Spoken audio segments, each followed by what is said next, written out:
built in 1967 by Bertrand Goldberg, who was known for his futuristic designs.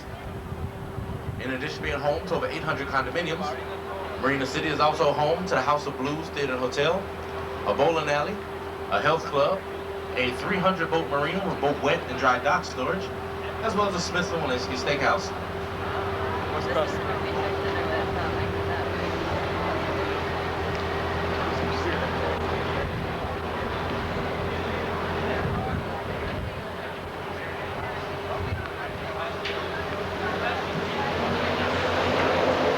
Off to our right, you see the Western River North Hotel, formerly the Hotel Nico.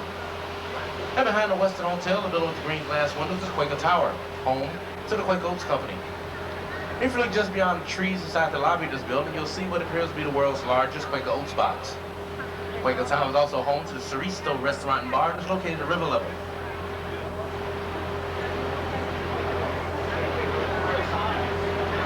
The largest building in the world in square feet. At 97 acres, the Merchandise Mart is second only to the Pentagon in Washington, D.C. The Merchandise Mart sends out and receives so much mail that the post office gave this building its very own zip code. It's 60654. The heads or busts that you see in front of the Mart Plaza are those of the local Merchants Hall of Fame. This building was built in 1930 by Grand Madison Prosen White, and it was originally owned by Marshall Field to show off his warehouse in the wholesale goods. The building was later bought by Joseph Kennedy. He really paid the back taxes on it. And just last year, the Merchandise Mart, home of the Apparel Center across the street, was sold by the Kennedy family for just over $600 million.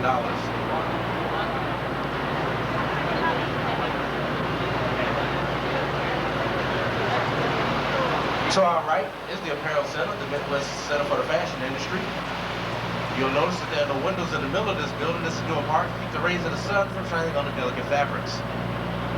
The Apparel Center sits on Wolf Point, sited by the city's first church, as well as its first saloon, and also its first trading post with the Potawatomi Indians. Off to our left is a building that goes only by its address, 333 West Wacker Drive. This building was designed to embrace its surroundings. You'll notice that 333 goes along the curve, a bend of the Chicago River, and the green windows match the river green waters. We're now at the Y at the junction of the Chicago River. We're going to make our way down the South Branch for a few minutes. To the right of us and behind us is the North Branch. The North Branch is the longest of the three branches, as well as the dirtiest of the three. Just up ahead of us is the Lake Street Bridge. This is the second of our two bridges in the city that serve both cars and pedestrians on the bottom, as well as elevated trains on the top. And Abraham Lincoln was nominated for the presidency. Since 1860, Chicago has hosted 28 national conventions, the most of any city in the country, with the last convention coming in 1996 for the Democrats.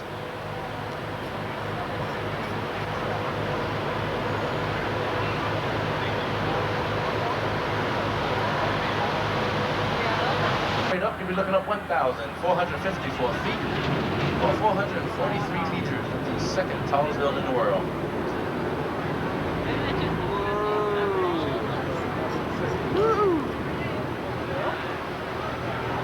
Oh, is that up there?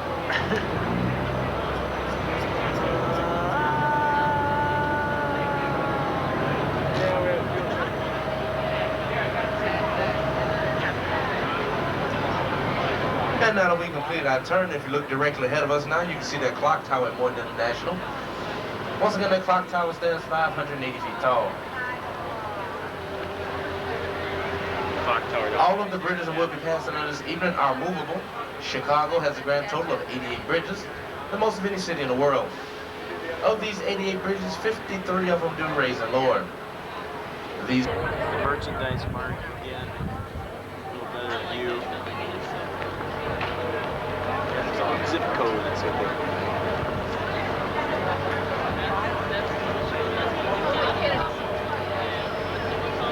That's the Merchandise Mart. Hannah, this is where Mommy and Daddy used to live until you were born, and then you cost Daddy so much money he had to move. He used to live it up big, and up in the towers. Oh, yeah. Had a boat and everything. And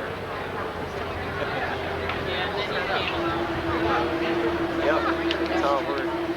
Right there's a tree.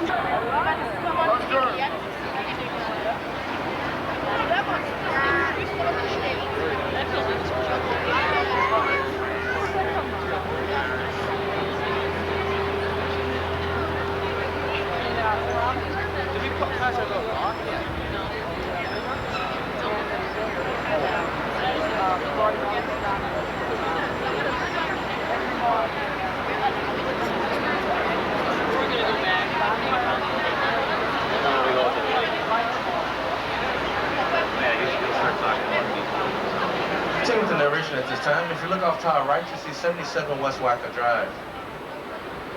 77 West Wacker Drive was built in 1992 by Spanish architect Ricardo Field. The outside of the building is layered in Portuguese royal white granite.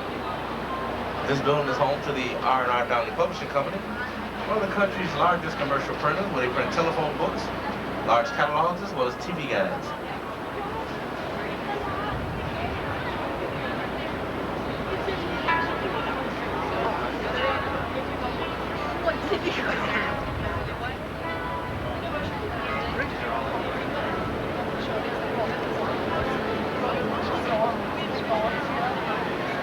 One of the city's largest. Leo Burnett brought you such famous people as the Marlboro Man, the Pillsbury Doughboy, Tony the Tiger, Charlie the Tuna, the Jolly Green Giant, Ronald McDonald, Juan Valdez, as well as their first major ad campaign, Snap, Crackle, and Pop.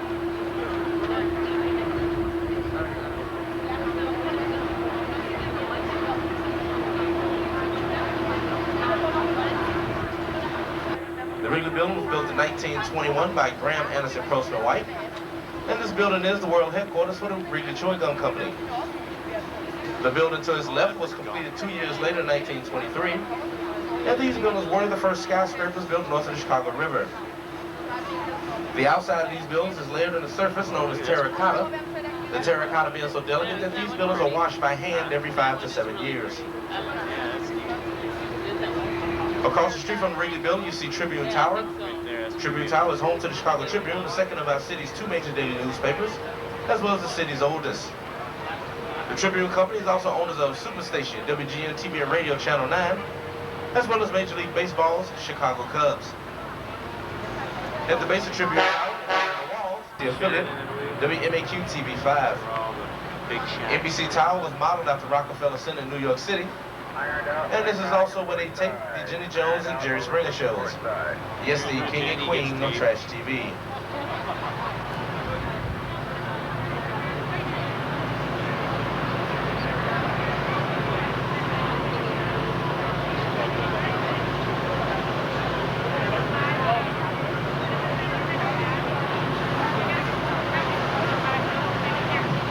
As we make our way past the Columbus Drive Bridge, this is one of our city's newest bridges. It was completed in 1983, and this is the widest bridge in the city. Off to our left, you see the Sheraton Towers Hotel. Sheraton Towers was built in 1991, and it has 1,200 rooms. This hotel also has the Midwest's largest ballroom. At 50,000 square feet, the ballroom is the size of a football field. Sheraton Towers is also the hotel where President Clinton and his family stays when they visit Chicago. To our right is the Illinois Center development. This complex is to our left, behind the Sheraton Towers Hotel, you see the Centennial Fountain. Centennial Fountain was dedicated in 1983 by the Metropolitan Water Reclamation District in celebration of 100 years of service to the city. In front of this fountain, you see a granite pyramid. Inside that pyramid is a water cannon that shoots an arc of water clear across the river for the first 10 minutes of each hour between the hours of 10 a.m. and 11 p.m., with the exception of the hours of 3 and 4 p.m., considered by some to be the busiest time of the day for boaters. Just up ahead of us is the Lakeshore Drive Bridge. This bridge is the largest, as well as the heaviest bascule bridge in the United States. This will also be the last bridge we'll be passing under before we make our way out into Lake Michigan. This bridge was dedicated in 1937 by President Franklin Delano Roosevelt. It's also the only building that was built east of Lakeshore Drive. Designed by Ludwig Mies van der Rohe to be originally built in Berlin, Germany, Lake Point Tower's cloverleaf design allows each tenant in the building a view of the lake. Among some of the famous celebrities living or have condos at Lake Point Tower are actors Kurt Russell and Goldie Hawn, as well as Cubs slugger Sammy Sosa. To our right, you see Chicago's newest harbor, the DuSable Harbor. It was opened up in May. It is home to over 400 sailboats during the summer boating season. With the addition of this harbor, Chicago now has the nation's largest recreational harbor system. Behind DuSable Harbor, the big blue and white ship you see is the Iroquois.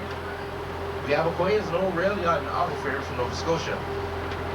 In 1983, the Iroquois made its final trip from Canada down to Chicago, after which she was permanently docked in Monroe Harbor and is now the floating clubhouse for the Columbia Yacht Club.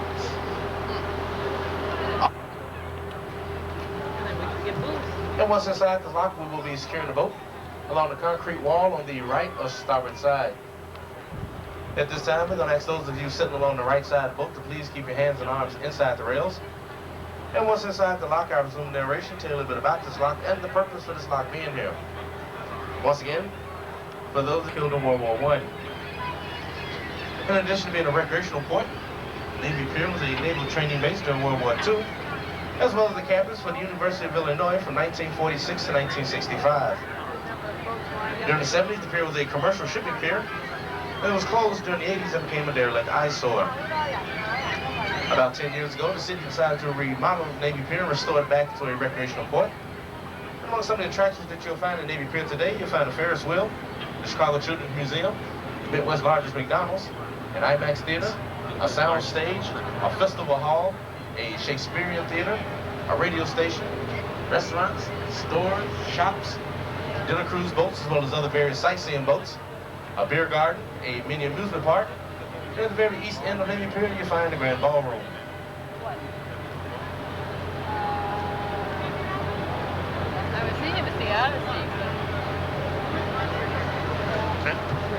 And now if you look directly ahead of us, you see the Chicago Lighthouse. This lighthouse was built in 19... We're now on the waters of Lake Michigan. Lake Michigan is the third largest of the 5 Great Lakes in area. It is the second largest in volume of water. Lake Michigan is the only Great Lake completely surrounded within the borders of the United States. This lake measures 307 miles long and 118 miles wide at its widest point. Lake Michigan has an average depth of 270 feet, with its deepest point just outside Green Bay, Wisconsin at 922 feet. This is a freshwater lake. There's no salt and there are no sharks in Lake Michigan.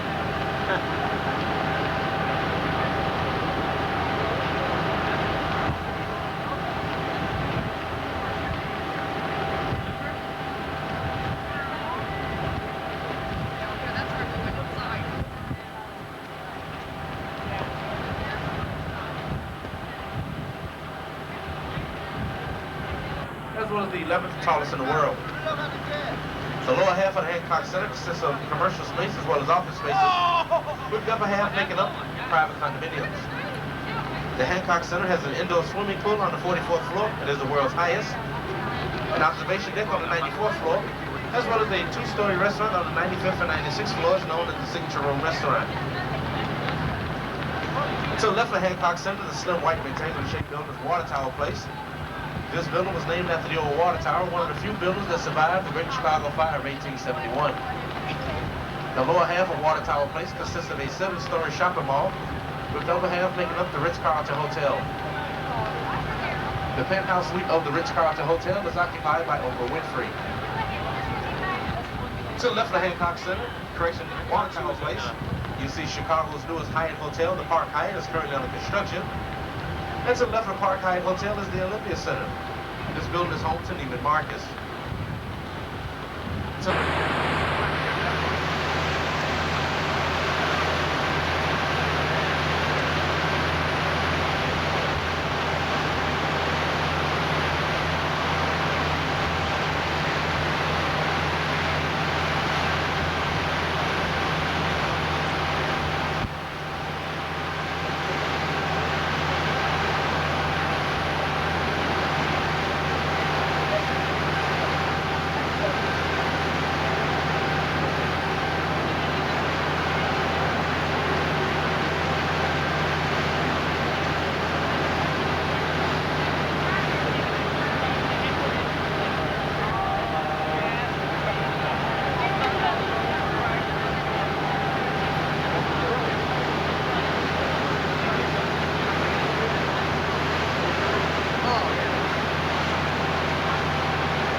As I mentioned before, the roof of this building is shaped like a crown, and each night that crown is lit up with 1,852 fluorescent tubes. The red skyscraper that you see in front of 311 South Walker Drive is the CNA building. This building is home to the CNA Insurance Company. This building sort of sticks out like a sore thumb, which it is the only red skyscraper in the downtown area. And as we make our turn, if you look off north to the Sears Tower, you'll see a white building with a diamond-shaped roof. That is the Stone Container Building, home to the Stone Container Corporation, makers of cardboard paper boxes, as well as other various containers. The roof of this building appears to be solar panel. Actually, it is not. It was built this way to allow the tenants in the building if you Lake Michigan. To the right, the Stone Container Building, the building with the single white antenna, is the Prudential Building. This building is formerly home to the Prudential Insurance Company. During the mid-50s and 60s, the Prudential Building was the tallest building in the city of Chicago. Behind the Prudential Building, you see its annex building to Prudential Plaza. According to some people, this building sort of resembles the Chrysler Building in New York City. And to the right of the Prudential Building, a tall white building with the vertical stripes running down the side of it, is the Aon Center. This building was formerly known as the Amico Building. It stands 88 stories tall, and it is the second tallest building in the city of Chicago, as well as the 10th tallest in the world. Although the Amico Building / given by Catherine Sturgis Buckingham in honor of her brother Clarence, who was killed in World War I. Each night between the hours of 9 and 11 p.m., the fountain gives off a color light water show that's accompanied by music.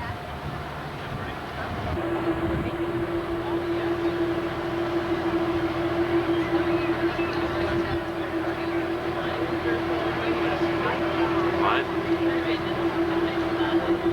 I don't remember. The Ferris wheel always moves. That's all I know that. I don't know why they never stopped it. I wonder if they didn't stop it once, like when some president died or something. Don't really remember.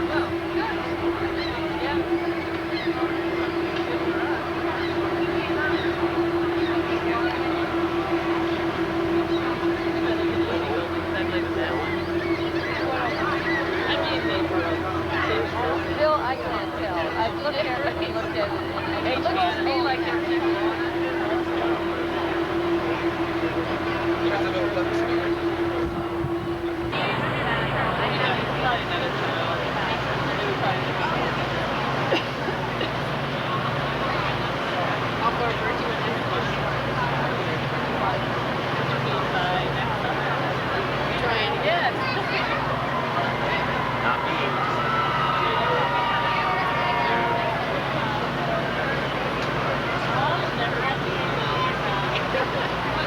Still haven't got the paternity test.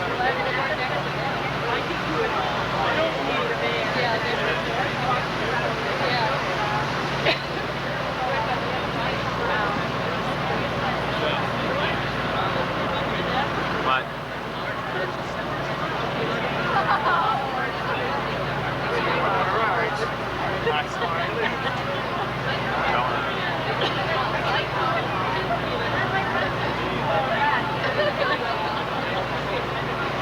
Forever.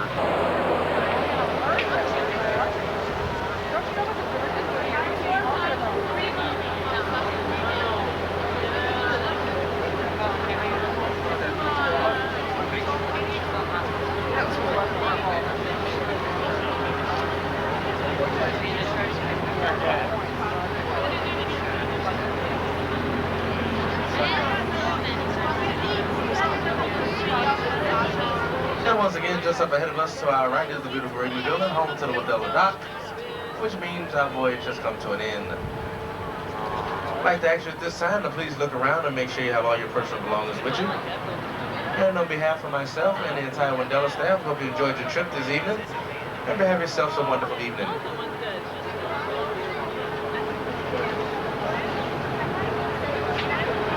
As we pull into our main dock, we will be pulling in along the left for port side. Once again, I'm going to ask those who sit along the left side boat to please keep your hands and arms inside the rails and kindly watch your step as you exit the boat. Once again, the left side, please stay inside the rails.